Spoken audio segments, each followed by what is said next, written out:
From a returning hero trying their best to save face and likely doing more damage in the long run, to stars storming out of the company altogether on the back of dropping their titles. These wrestlers made no effort to conceal their post-loss freakouts from fans and their fellow workers. Gareth here from What Culture Wrestling, and here are 10 wrestlers who freaked out after a loss. Number 10, Jon Moxley takes aim at Kenny's botched exploding ring. AEW Revolution 2021. Jon Moxley and Kenny Omega's AEW World Championship exploding barbed wire death match at Revolution 2021 went out with anything but a bang. The loser on the night simply could not hide his frustrations over AEW's botched attempt to blow up the former world title holder. So before taking a moment to thank and praise those dedicating their precious time to supporting all things All Elite, the purveyor of violence did not hesitate in throwing the cleaner and anyone else involved in rigging up the sparkler-esque display under the bus. Declaring in a post-pay-per-view promo, Kenny Omega may be a tough son of a bleep,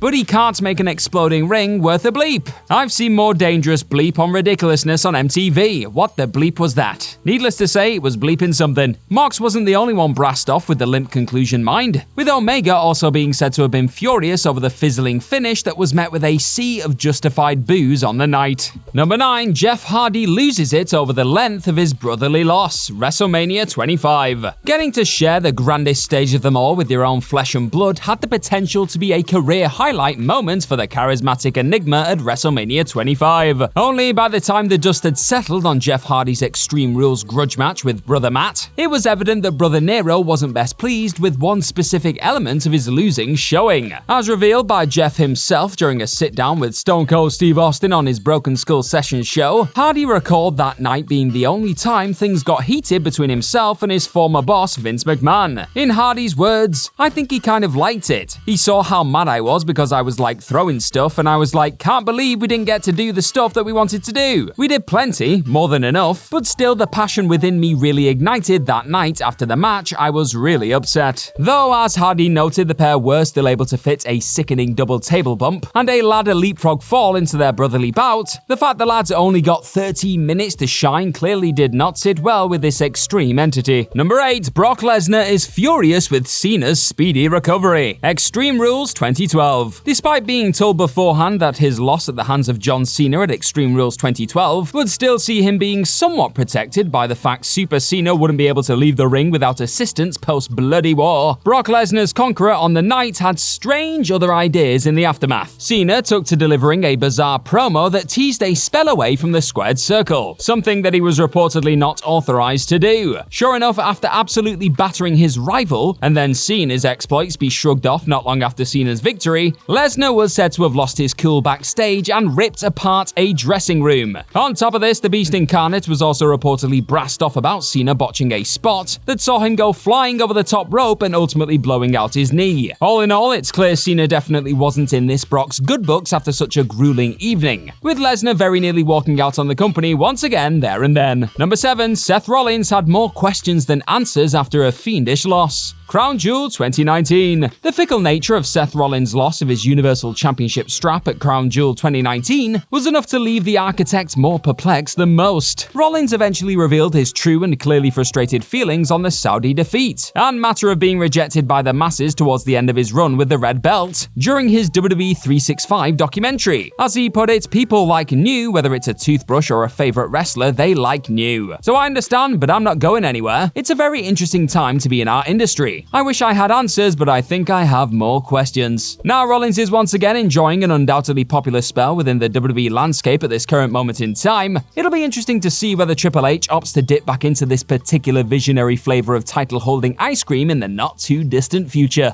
Number 6, Bret Hart understandably loses it in Montreal, Survivor Series 1997. Bret Hart's justifiable meltdown in the closing stages of Survivor Series 1997 simply had it all. After being screwed out of his WWF Championship strap thanks to some real-life Vince McMahon paranoia-induced scheming, and the calling for the bell despite the hitman not actually tapping out to Shawn Michaels' version of the sharpshooter, Hart took to spitting in his soon-to-be former boss's face at ringside before smashing up everything in his path surrounding the ring. wrong. And miming the letters WCW on his way out the door for good measure, of course. Far from being finished with his nefarious one-time employer, though, Bret proceeded to hilariously deck Vince with a solitary punch backstage during McMahon's attempts to explain his controversial call on the night, resulting in a noticeable black eye for the boss, and another infamous wrinkle being added to an already historic evening of wrestling chaos. Number 5, Edge thought it was his day. Royal Rumble 2006. Not long after pulling off the first ever Money in the Bank cash-in on John Cena at New Year's Revolution, the Rated R superstar soon wound up on the losing side in the pair's rematch over the WWE Championship a few weeks on. Far from simply being happy to be handed the ball for a measly 21 days, Edge was not shy about letting it be known just how annoyed he was about dropping the world title back to WWE's poster boy so quickly, explaining during an episode of WWE Untold focusing on his WrestleMania 22 hardcore bout with Mick Foley, that losing to John Cena made me mad because I felt like I was doing everything I could on my end and I was very motivated. And then in talking to Mick, I realized that he was just as motivated to get that moment and to help me solidify myself as a main event player here, to help me change the perception in the fans' eyes. And the pair's gritty show of shows war did precisely that and then some. Number 4, John Cena was pissed over losing to the Great One. WrestleMania 28. It turns out that even a star as used to consistently dealing out the L's as the mighty John Cena can find themselves feeling a little irritated over losing on occasion. Go figure. And despite not openly admitting his frustrations in being made to lay down for Rocky before the Great One paid the favor back a year later, former WWE referee Mike Chioda shed some light during the Such Good Shoot podcast on Cena being very much sourpussed about having to job out to Rocky in Miami after busting his ass for a decade. But as Chioda would also note in his Monday Mailbag podcast, the fact Rock got to go around Cena first, despite the poster boy carrying this business for 10 years, resulted in the one-time WWE ref claiming, "I'm sure John was pissed at Vince." Number 3, Drew McIntyre tries to get Cardiff to sing along. Clash at the Castle 2022. Going out of their way to relentlessly build up the Scottish Warrior as a returning hero of sorts in the lead up to Cardiff's Clash at the Castle Principality Stadium spectacle this year, despite the star in question being about as Welsh as a plate of haggis, having to ultimately bow down to the tribal chief once again must have been a rather painful experience for Drew McIntyre, but still not quite as excruciating as having to witness the defeated former WWE champion quickly brush off what can arguably be classed as his most disappointing loss in a WWE ring to date, in order to take part in some impromptu karaoke with boxing superstar Tyson Fury mind.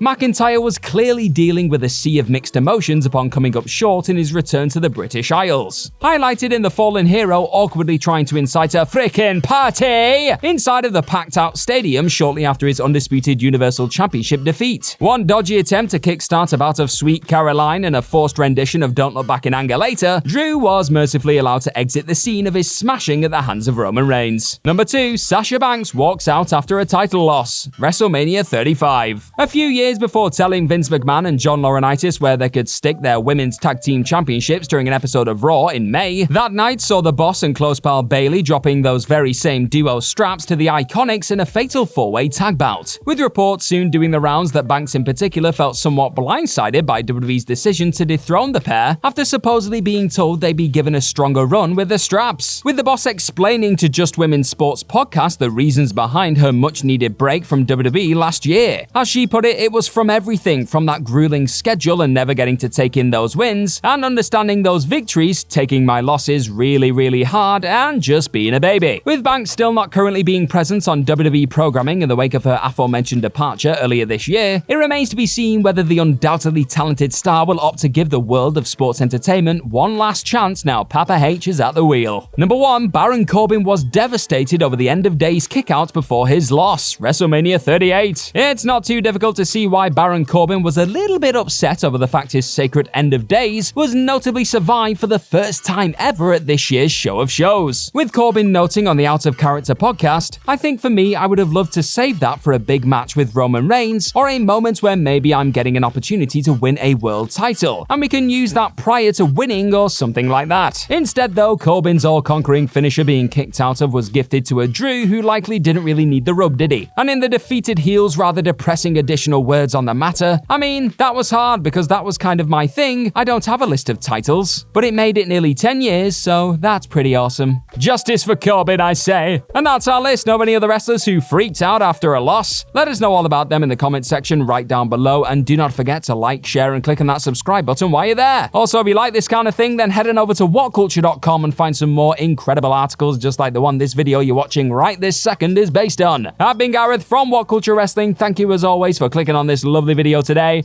Hopefully I'll see your faces very, very soon, but in the meantime, be good to yourself. Bye bye.